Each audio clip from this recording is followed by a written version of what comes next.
Economic planning under socialist law. इसको पढ़ने से पहले हम बैकग्राउंड देखते हैं।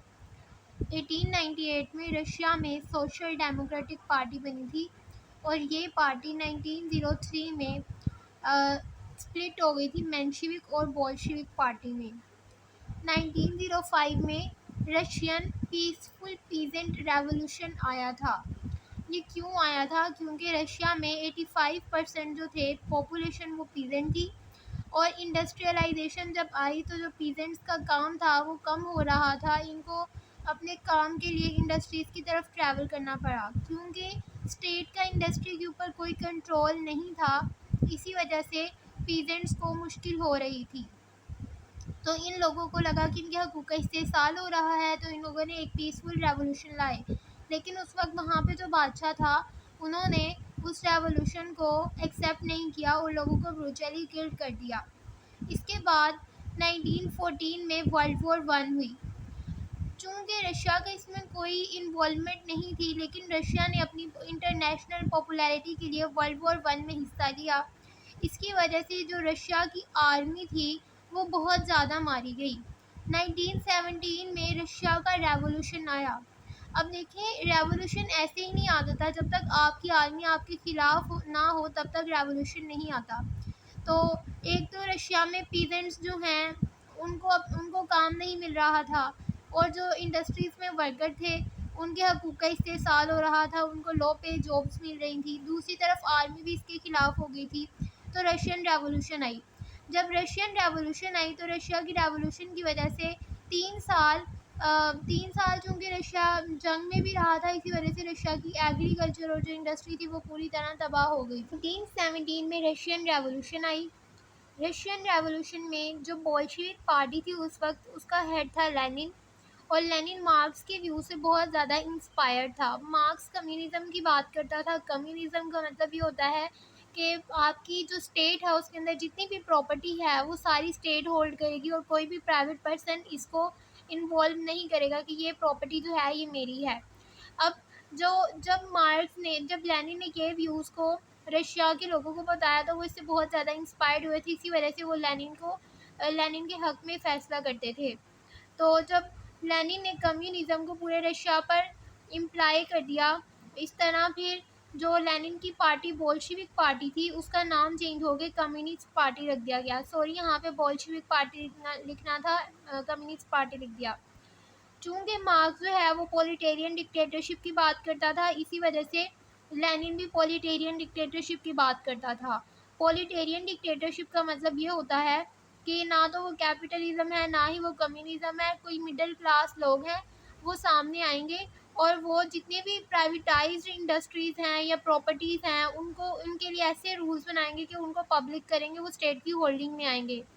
अब जब 1917 में रेवोल्यूशन आई थी तो इतना इनके पास नेशनल जो कैपिटल रिसोर्सेज थे वो बहुत ज़्यादा कम हो चुके थे। इसके अलावा उनको फेमाइन का भी ख़तरा था। लेनिन ने न्यू इकोनॉमी पॉलिसी बनाई 1921 में ताकि रशिया में जो एग्रीकल्चर है और जो इंडस्ट्रियल प्रोडक्शन है उसको इम्प्रूव कर सके, उसको इन्हेंस कर सके।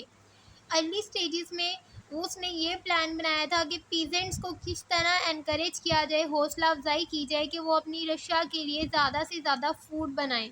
और लेटर स्टेजेस में उन्होंने इंडस्ट्रियल प्रोडक्शन को प्रमोट किया और रशिया के अंदर कि किस तरह हम रशिया के अंदर अपनी इकोनॉमिक्स जो एक्सचेंज हैं वो कर। Establishment of communism.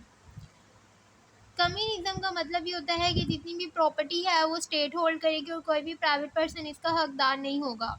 जो मार्क्स था, मार्क्सिस्ट थ्योरी जो थी वो कम्युनिज़म की बात करती थी। कम्युनिज़म का मतलब ये है कि क्लासलेस सोसाइटी। अब मार्क्स की थ्योरी उन पर इम्प्लाई होती है जहाँ पर बुर्जुआजी कैपिटलिज्म अफेक्टेड पोलिट्रेट होते हैं और वो कम्युनिज़म डिमांड करते हैं। लेकिन इसको लेनिन को लगता था कि रशिया जो है वो अभी इस फेज से नहीं गुजरा है, इस वजह से हमें सारे का सारा कम्युनिज़म के असूल को अपनाने की ज़रूरत नहीं। लेनिन कहता था we should have to take one step backward. हम एक स्टेप बैकवर्ड पीछे ले सकते हैं।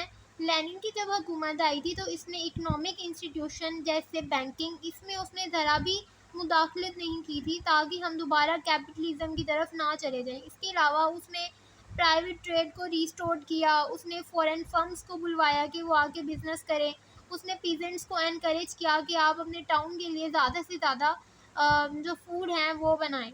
अब देखें उसने जो रीस्टोरेशन जब की सर्टेन डिग्री ऑफ कैपिटलिज्म, मिसाल के तौर पर उसने प्राइवेट चीज़ों को जब रीस्टोर किया, जब भी कोई प्राइवेट इंस्टीट्यूशन बनता है तो उसकी रेगुलेशन के लिए कोई लॉज या जनरल रूल ज़रूर बनते हैं।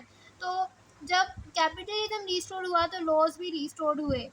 लेनिन ने अर्बन और रूरल एरियाज़ में जो इकोनॉमिक एक्टिविटी थी उसको रिकवर किया, और लेनिन ने फ्री मार्केट को वापस लेकर आया। या फ्री मार्केट का मतलब ये होता है कि स्टेट जो है, आप जो भी इकोनॉमिक सेल करना चाहते हैं आप करें, लेकिन स्टेट इसमें ज़रा भी इन्वॉल्व नहीं होगी।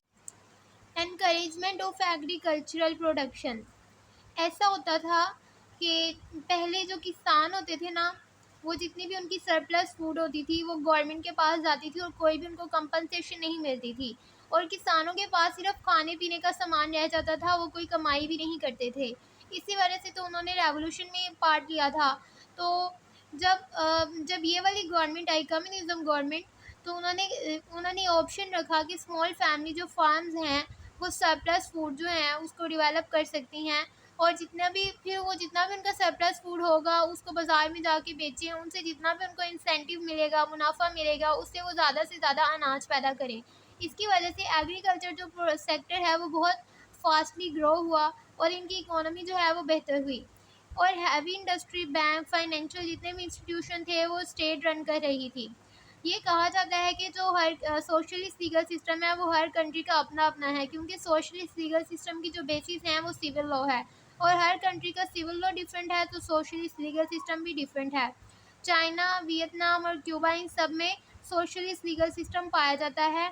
चाइना एक प्योर कम्युनिस्ट स्टेट है, लेकिन चाइना को भी कुछ हद तक डेविएट करना पड़ता है ग्लोबलाइजेशन और मॉडर्न ट्रेड के असूलों के